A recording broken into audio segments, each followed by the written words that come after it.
2 Chronicles. Chapter 9.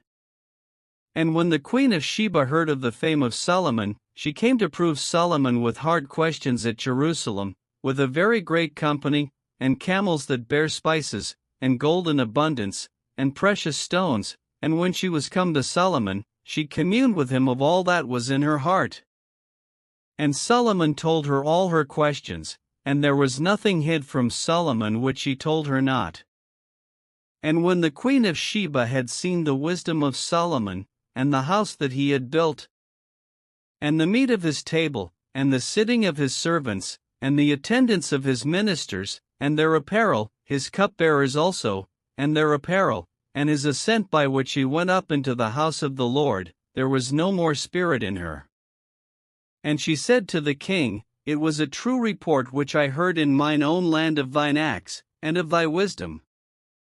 Howbeit I believed not their words, until I came, and mine eyes had seen it, and, behold, the one half of the greatness of thy wisdom was not told me, for thou exceedest the fame that I heard.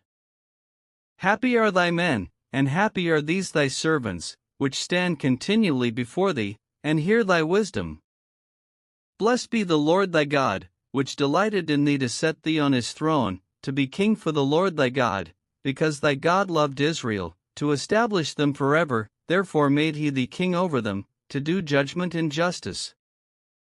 And she gave the king 120 talents of gold, and of spices great abundance, and precious stones, neither was there any such spice as the queen of Sheba gave King Solomon. And the servants also of Huram, and the servants of Solomon, which brought gold from Ophir, brought algum trees and precious stones. And the king made of the algum trees terraces to the house of the Lord, and to the king's palace, and harps and psalteries for singers, and there were none such seen before in the land of Judah. And King Solomon gave to the queen of Sheba all her desire, whatsoever she asked, beside that which she had brought unto the king. So she turned, and went away to her own land, she and her servants.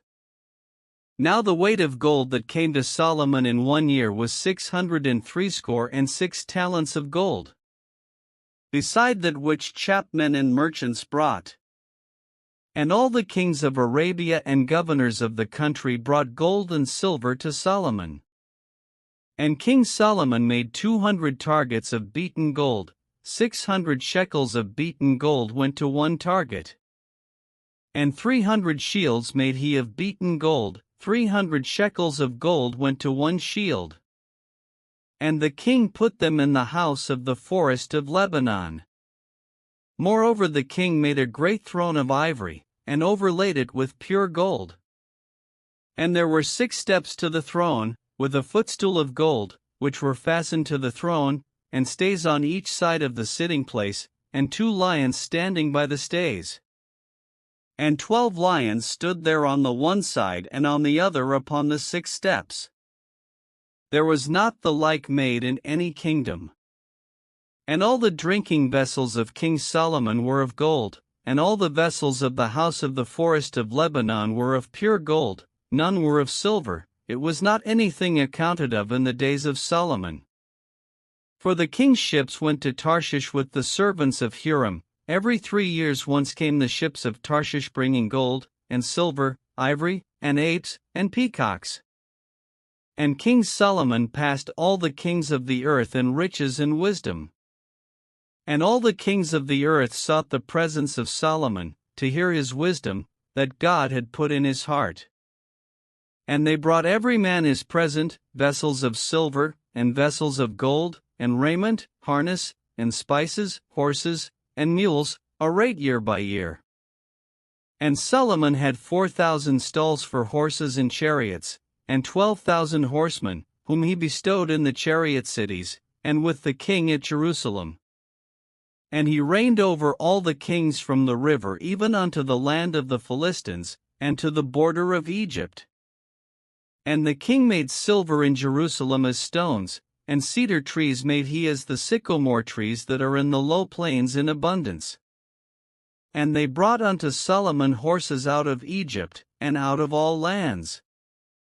Now the rest of the acts of Solomon, first and last, Are they not written in the book of Nathan the prophet, and in the prophecy of Ahijah the Shilonite, and in the visions of Iddo the seer against Jeroboam the son of Nebat?